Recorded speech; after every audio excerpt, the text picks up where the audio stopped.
Hi everyone, it's Alan Stokel. Now, based on info from Van Isle Marina in Sydney, British Columbia, you should consider these additional costs when budgeting for a boat.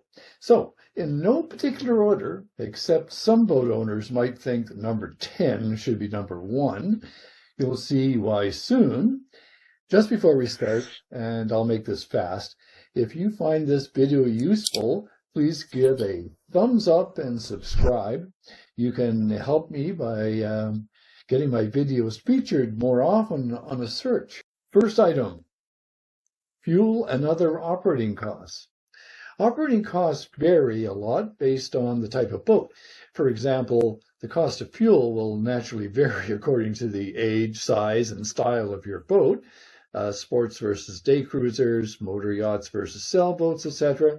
Yes, a powerboat with a twin V8 engine will be expensive to keep the fuel topped up. There are other expenses associated with oil, batteries, pumps, lights, and specialized equipment, and other items that ultimately will need replenishing. These will all need to be budgeted for appropriately. Fuel and operating costs are never an exact science, but experienced boaters will happily share some insight with you and can assist you in budgeting for these. Second item, boat insurance. The cost to insure your boat will depend on things like the size and age of your boat, where it will be docked, the types of activities it will be used for, and other factors. On top of insurance for your actual vessel, if you are considering a club or marina, you will also be required to have liability insurance and damage coverage. Also, please be aware that if people pay to go onto your boat, like a fishing charter or Airbnb or something, you must tell the insurance company or run the risk of voiding your policy. Number 3 is moorage and storage.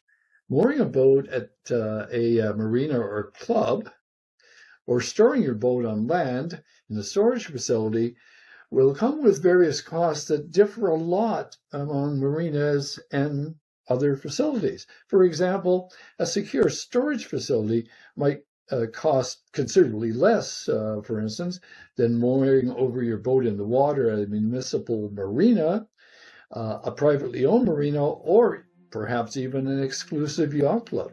These costs can range from a few $100s to a few $1,000s or more per month. Fees are usually calculated per foot of your vessel and paid for monthly or annually. Discuss with a yacht broker or seller where you might be storing your new boat, and specifically mention whether it will be stored in the water in temperate climates or on the hard, as this cost will definitely affect how much a boat you can afford. In addition to the mooring fees, some marinas may also charge for things like liveaboard fees, optional or extra car parking, and utility fees for electrical power and fresh water supplies provided at the dock. Number 4. Well, number 4 is actually trailers, and not every boat can take a trailer. With most smaller boat purchases comes the necessity of a trailer purchase, usually at extra cost. The trailer is a key component of this type of boat ownership, and at some point you'll need one to haul your boat in and out of the water. Sometimes the trailer you'll use to haul your boat is an entirely separate purchase, while sometimes it's included in the price of the boat that you're buying. Whatever the case may be, you need to do more than just consider the outright purchase of the trailer. There are additional maintenance costs of the trailer, with tires and brakes being the 2 biggest ticket items, on top of insurance and any potential storage costs if you can't keep the trailer on your own property. For instance, if you live with a homeowners association, good luck. 5. Boat maintenance and repairs. Some boat owners say that a boat's maintenance costs are approximately 5 to 10% of the value of the boat per year. There are many factors that affect a boat's maintenance costs and schedules, with the obvious being how often it is used and in what weather conditions.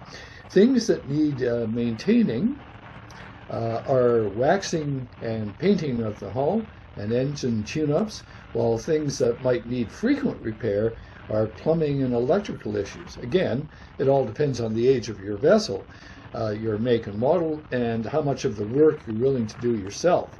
That's one thing that we are all about on this channel, helping you save money on small repairs and maintenance. Now, number 6 is equipment and accessories. You'll need to outfit your boat with all the essentials that are required for a day on the water, including life jackets, cleaning supplies, towels, fishing tackle, first aid supplies, water sport equipment, and there's lots more. Some of these are relatively minor one-time expenses, but they all contribute to the overall cost of owning a boat. 7. Extras and add-ons. Just like brand new cars, boats can come standard with factory-built options or come with several optional add-ons to enhance the experience of your ride. Your desire and ability to opt for one of these extras will depend on your budget and how much you're willing to invest. Be prepared for the ticket price of your desired model to go up when you factor in your desired extras. This could include things like upgraded upholstery packages, sports fishing packages, GPS systems and anchoring systems, a laundry room on your boat, engine power, and the list goes on. You name it, there's probably an upgrade for it in the boating world. Next is warranties and interests. There might be the option to purchase an extended warranty on some new models. Study these closely and be sure you understand what is already covered by the limited warranty and what the extension of the warranty will cover. It's up to you to decide if you want to pay for extra coverage. If you'll be financing your new boat, the amount of interest you'll pay over time should also be considered to be an additional cost of boat ownership.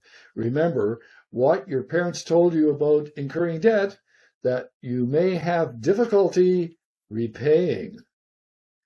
Number 9, certification and registration. If you're brand new to boating, there may be a mandatory boating safety course to take in order for you to get your pleasure craft operator's card. And if you have a VHF marine radio on board, one person on board must also carry a restricted operator certificate. I'm blinking. You must also register your boat ownership with the state or provincial governments. If you're a newbie, I heavily recommend a pleasure boating course.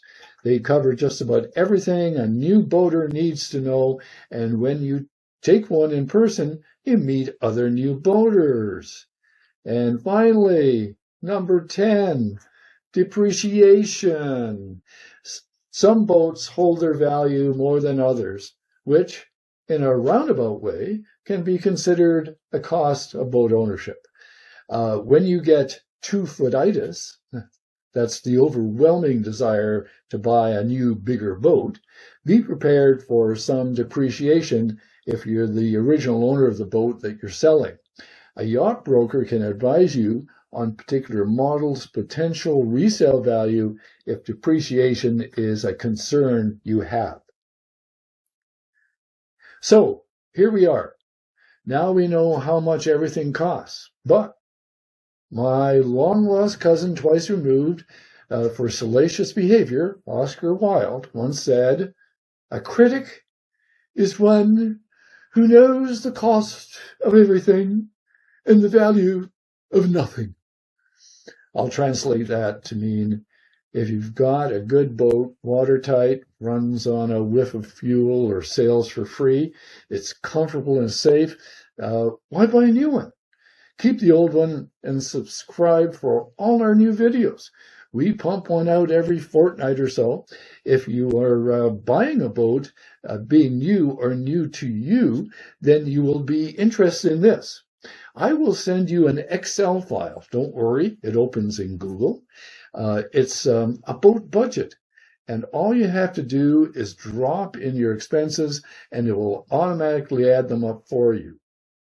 Please contact us at the email address below. So here we go. Thank you very much for watching. We've come to the end.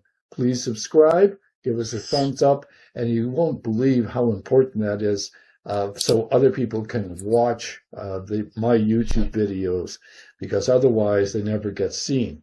So, fair winds, my friends. Fair winds, my friends. Fair winds.